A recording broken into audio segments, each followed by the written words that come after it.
Avec son arc et ses flèches, ce dieu embrase les cœurs les plus endurcis, semant le chaos et l'euphorie sur son passage. Il est capable de faire fondre les jeunes filles d'une chaleur inconnue et de contraindre les dieux eux-mêmes à quitter le ciel pour se mêler aux mortels à la recherche du plaisir. Mais ne vous méprenez pas, ce dieu n'est pas votre Cupidon chérubin habituel. Oh non! Préparez-vous à tomber amoureux avec le dieu du sexe, Eros, le dieu de l'érotisme, de la passion et du désir. Bonjour mes sexy curieux et curieuses, ici Catherine, votre coach de vie sexuelle, puis bienvenue dans la 3e vidéo de ma nouvelle série, Les dieux du sexe, sur ma chaîne Les Clés du plaisir. Aujourd'hui, nous poursuivons notre voyage dans la Grèce antique pour découvrir qui était Eros et comment il rendait les gens et les dieux fou de désir pour le meilleur, mais souvent aussi pour le pire. Dans les mythes grecs, Eros était avant tout associé à la fertilité, au désir et à l'amour. Mais, en raison de l'intensité de ses passions, le dieu était souvent considéré comme un personnage plutôt rusé et imprévisible. Tour à tour espiègle et inoffensif, ou cruel et vicieux, il pouvait frapper ses victimes avec une flèche d'amour qui les remplissait d'un désir irrépressible et souvent d'une confusion totale. C'est un peu comme quand on a un coup de foudre. On a l'impression d'être emporté dans un tourbillon de sensations indescriptibles, mais est-ce vraiment de l'amour? Qu'en pensez-vous? Avoir le coup de foudre, est-ce que c'est comme tomber amoureux? N'hésitez pas à partager votre avis dans les commentaires, j'ai hâte d'en discuter avec vous.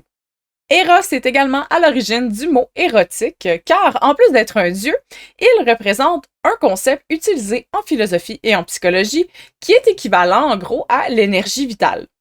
C'est pourquoi, selon certaines histoires, Eros était l'un des dieux primitifs qui, avec le chaos et Gaïa, qui est la Terre, était responsable carrément de la création de l'univers. C'est quand même pas rien. Puis quand on y pense, c'est quand même vrai. Pour créer, oui, il faut avoir une passion et du désir. Il n'y a aucune invention ou découverte qui aurait pris place dans l'humanité si l'humain ne vivait pas dans le besoin de satisfaire ses désirs. Par contre, dans une version un peu plus courante de son mythe d'origine, Eros est issu de l'union improbable entre Aphrodite, la déesse de l'amour, de la beauté et de la procréation, et Arès, le dieu de la guerre. Sa personnalité complexe mélange en réalité la passion et la légèreté de sa mère avec l'agressivité et l'impulsivité de son père. Mais malgré ses défauts, Eros est un acteur essentiel dans les plans d'Aphrodite pour semer l'amour dans le monde. Il va toujours lui être fidèle, mais va toujours rester assez désobéissant pour qu'elle ne puisse jamais lui faire entièrement confiance avec ses missions d'amour. Dans les représentations artistiques, Eros est souvent représenté comme un jeune homme adolescent. Ellie, il va être très sexy, très sensuel. Il va aussi souvent porter une couronne de la victoire et tenir à la main soit une lyre ou un fouet qu'il va utiliser lorsqu'il poursuit des amoureux potentiels. C'est quand même assez kinky comme représentation. J'aime ça. C'est vraiment juste plus tard, dans l'art romain, qu'Eros, qui va devenir Cupidon, va aussi devenir le petit bébé potelé et espiègle que l'on connaît. Bien que moins sexy et kinky que dans les représentations grecques, c'est vraiment cette version-là qui va survivre et même s'intégrer dans les représentations des anges de l'art de la Renaissance. Même s'il tient parfois une lyre ou un fouet, Eros ne va nulle part sans son fameux arc et son arsenal de flèches dorées qui induisent l'amour et l'affection, et ses flèches de plomb qui rendent les gens résistants à l'amour et remplissent leur cœur de haine. L'histoire de Daphné et Apollon est d'ailleurs un célèbre exemple de l'utilisation des flèches de plomb d'Eros et aussi de son attitude impétueuse, honnêtement. Un jour, Apollon fit la terrible erreur de se moquer des talents d'archer d'Eros et de se vanter d'être un meilleur archer que lui. Eros, sans même réfléchir, tire une flèche d'amour dorée à Apollon et le fait tomber amoureux de Daphné, sur qui il tire une flèche de plomb, la rendant complètement incapable de ressentir de l'amour pour quiconque. Finalement, elle a fini par prier les dieux pour échapper aux avances insistantes d'Apollon, et quand sa prière fut exaucée, elle se fit transformer en laurier, laissant Apollon seul et éploré. Où est-ce que j'ai déjà entendu ça? La belle nymphe dut s'enfuir jusqu'au bord d'une rivière avec Pan sur ses talons. La solution qu'elles ont trouvée fut de la transformer en roseau, Pitys n'est pas attirée par Pan. Elle demande elle aussi l'aide des dieux et leur merveilleuse solution est de la transformer en pain. Il y a comme un thème ici, hein? Pourquoi c'est toujours ça la solution? Tu as le choix de soit coucher avec quelqu'un ou te faire transformer en arbre. Honnêtement, je serais vraiment fâchée de me faire transformer en fleur ou en arbre parce que je demande de l'aide pour me débarrasser d'un bonhomme un peu trop insistant. Même s'il est bâti comme un dieu grec, je veux dire, come on, c'est quand même assez incroyable. Bref, avec de telles armes à sa disposition, on peut vraiment comprendre pourquoi Eros est à la fois vénéré, mais aussi craint, autant par les mortels que les dieux. Je voudrais vraiment pas me le mettre à dos. Je vous expliquais dans mes précédentes vidéos comment dans la mythologie grecque, le visage de la sexualité est incarné par plusieurs dieux. Alors que Pan représente le visage sauvage et naturel de la sexualité, Eros incarne plutôt la passion et la fougue du désir. Mais ces deux-là ne sont pas seuls dans cette histoire-là, car Eros avait deux acolytes. Le premier, Hyméros, le dieu du désir sexuel, et Potos, le deuxième, le dieu de la convoitise et du désir ardent. Ensemble, ils formaient un trio appelé les Zérotes. Les Zérotes étaient également les protecteurs et les patrons de l'amour homosexuel entre hommes, ce qui est quand même assez mignon. Pensez que pour les hommes homosexuels précisément, il y avait une série de dieux qui étaient là pour s'occuper d'eux.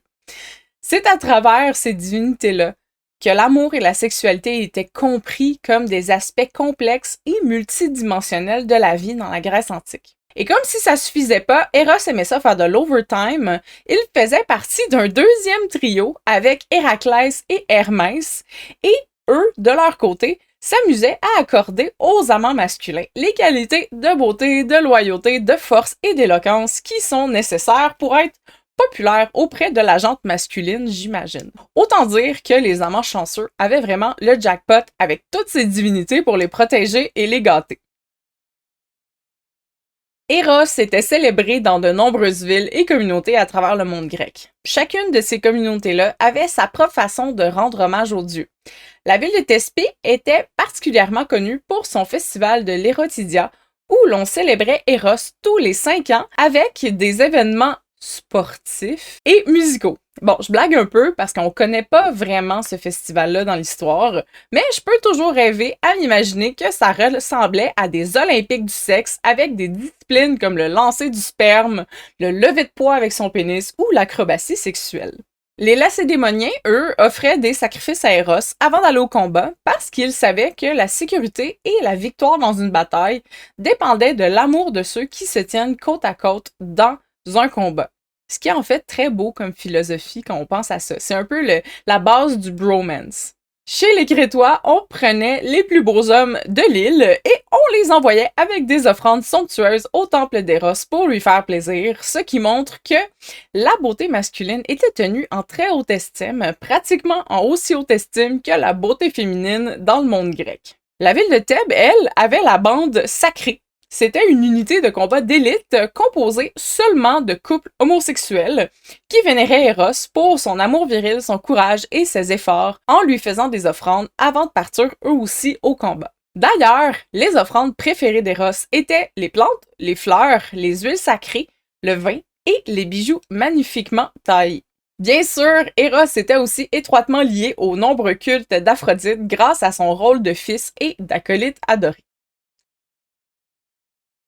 Eros avait un énorme pouvoir sur les dieux et les mortels, et pourtant, de manière quand même assez étonnante, dans les mythes, son rôle est souvent complémentaire. Il va apparaître pour faire tomber les gens amoureux, et puis pouf, il s'en va. Le seul mythe où il est vraiment la star, c'est le mythe d'Eros et Psyché, qui raconte l'histoire de sa rencontre avec sa femme.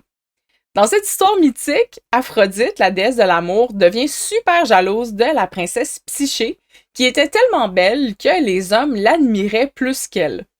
Dans sa colère, Aphrodite ordonna à son fils Eros de faire tomber Psyché amoureuse de la créature la plus laide sur Terre. Vraiment pas cool. Je veux dire, de un, si tu te fais pointer comme étant la créature la plus laide sur Terre, c'est vraiment poche. Puis ensuite de ça, quelle manière vraiment malsaine de gérer sa jalousie. Bref, comme vous savez, Eros a tendance à faire à sa tête, puis il se retrouve finalement à tomber éperdument amoureux de Psyché lui-même, ce qui l'amène à refuser de suivre les ordres de sa mère. Psyché, dans l'histoire, finit par trahir la confiance d'Eros, et après avoir tout essayé pour le reconquérir, elle finit par chercher l'aide d'Aphrodite pour récupérer l'amour de son mari. En sachant pas qu'au départ, c'est elle qui avait envoyé Eros pour la faire tomber amoureuse d'une créature horrible. Toujours jalouse de Psyché, Aphrodite décide qu'elle va tester la jeune fille sous prétexte de s'assurer qu'elle était digne de son fils. En réalité, c'était juste pour se venger. Elle donna à Psyché 3 tâches pratiquement impossibles à accomplir qui allaient mettre à l'épreuve sa force, sa ruse et son endurance. Mais, grâce à son courage et aussi un petit peu avec l'aide des dieux, Psyché réussit ces tâches-là et gagne finalement l'approbation d'Aphrodite. Psyché et Eros vont avoir une fille ensemble, Édonée, qui représente le plaisir physique et la félicité. C'est exactement ce que j'ai ici sur mon tatou, Édonée en grec. Cette histoire mythique montre bien comment l'amour peut surmonter même les obstacles les plus insurmontables et qu'il peut transcender les forces les plus destructrices comme la jalousie et la trahison. Mais c'est pas mal un des seuls mythes qui montre le visage doux d'Eros. Les autres mythes vont être un petit peu plus sombres. Comme je vous expliquais, les dieux grecs sont souvent tout aussi rancuniers et pleins de défauts que les humains. Mais dans leur grandeur, par contre, leurs réactions sont souvent beaucoup plus extrêmes et cruelles que ce que les mortels méritent réellement, en fait. Tristement, Eros aime utiliser ses flèches pour forcer les autres dieux à le venger de ceux qui crachent sur l'amour. Et malheureusement, dans l'histoire, c'est souvent Dionysos, le dieu du vin et de la folie, qui devient la pauvre victime de celui-ci. Dans le premier mythe, Eros s'arrange pour faire tomber Hymnus, un jeune berger amoureux de la belle naïade Nicée. Nicée n'est pas intéressée et ne lui rend pas son affection. En réponse à ça, Hymnus, désespéré, il lui demande de le tuer. C'est un peu dramatique comme réaction à mon avis, là, et aussi très excessif, mais pour une raison nébuleuse, Nicée trouve que cette idée est super bonne et réalise son souhait. Eros, vraiment fâché et dégoûté du manque de respect de Nicée pour l'amour, prit une décision radicale. Pour la punir, il décida de frapper Dionysos, qui n'avait vraiment rien demandé dans l'histoire, avec une de ses flèches d'amour. Rendu fou de désir pour elle et incapable de résister à l'idée de la posséder, Dionysos transforme l'eau de la source où elle va, en général, boire de l'eau en vin. Donc, de fil en aiguille, au lieu de boire de l'eau, elle boit du vin, elle finit en état d'ébriété et Dionysos, toujours sous l'effet de la flèche, profite de son inconscience pour abuser d'elle. Honnêtement, tu parles d'une manière pas du tout appropriée d'agir. C'est comme les autres personnes, les autres dieux ne sont pas des marionnettes. Si tu veux te venger, au minimum, venge-toi toi-même. Ou encore mieux, ne te venge pas du tout et pardonne. Ça, c'est vraiment la meilleure option. Dans l'autre mythe, c'est cette fois la vanité de l'une des nymphes vierges d'Artémis qui attire les flèches d'Eros. La nymphe, Aura, se vanta une fois de trop d'être plus pure qu'Artémis, car son corps était svelte et sans courbe, contrairement à la silhouette sensuelle et voluptueuse d'Artémis. La déesse, en colère, demande à Némésis, la déesse de la vengeance et du châtiment, de la venger, et Némésis passe le message à Eros, qui fit encore une fois tomber Dionysos amoureux de la pauvre Aura. Le mythe finit comme avec le mythe de Nicée, Dionysos enivre Aura, puis la viole. Imaginez, en Grèce antique, rendre les femmes saoules pour profiter d'elles, c'était déjà un problème, puis pire que ça, c'était une forme de vengeance approuvée, c'est quand même incroyable. J'ose croire quand même que ces mythes-là, comme les comportements déplacés du dieu Pan, étaient plus condamnés qu'acceptés, mais va savoir. Sur une note un petit peu plus agréable, une métaphore pour l'amour qui fait parfois mal nous vient du mythe d'Eros et l'abeille. Un jour, Eros arrive en pleurant à sa mère après avoir été piqué par une abeille. Avec un petit rire, Aphrodite le compare aux abeilles car lui aussi est comme une abeille, petit mais capable de causer des douleurs bien plus grandes que sa taille. Son fils, dit-elle, devrait donc prendre garde aux douleurs qu'il cause en utilisant ses flèches d'amour pour tromper et jouer avec les mortels et les autres dieux comme s'ils étaient ses jouets personnels. Apparemment, même le fameux mythe de l'enlèvement de Perséphone par Hadès doit son existence à l'intervention d'Eros et de ses flèches. Apparemment qu'Aphrodite voulait que l'amour rejoigne même l'enfer. Elle ordonna donc à Eros de faire tomber Hadès amoureux de sa nièce Perséphone. Eros, pour réussir, a dû utiliser sa flèche la plus puissante pour faire fondre le cœur sévère d'Hadès, mais réussit à la tâche. Et bien que leur histoire d'amour ait commencé par un enlèvement, Perséphone et Hadès finissent par se marier et régner ensemble sur le royaume des morts. Ce mythe-là nous montre quand même que l'amour peut parfois surgir des situations les plus improbables et même parfois les plus sombres. C'est d'ailleurs une des seules fois où Eros s'implique dans une histoire et que ça finit en conte de fées. Phew! Une fois sur 4! Yay!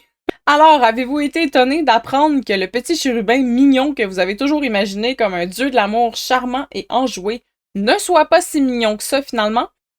En effet, ses comportements n'étaient pas toujours appropriés, ni même gentils, et bien que son arc et ses flèches semblent inoffensives, elles ont provoqué le chaos et la destruction à maintes reprises. J'ai trouvé fascinant de découvrir qui était réellement Eros, cette figure captivante de la mythologie grecque qui nous rappelle le pouvoir et les périls de l'amour, ainsi que la nature capricieuse des dieux. Après tout, l'amour peut être à la fois merveilleux et dangereux, et il est intéressant de voir comment cette dualité se reflète dans la façon dont les Grecs anciens ont représenté Eros. Plongez avec moi et abonnez-vous à ma chaîne pour découvrir les prochains dieux que j'explorerai. Aimez aussi cette vidéo pour me faire savoir que cette série vous intéresse, puis dites-moi dans les commentaires quels autres dieux vous aimeriez découvrir ensuite.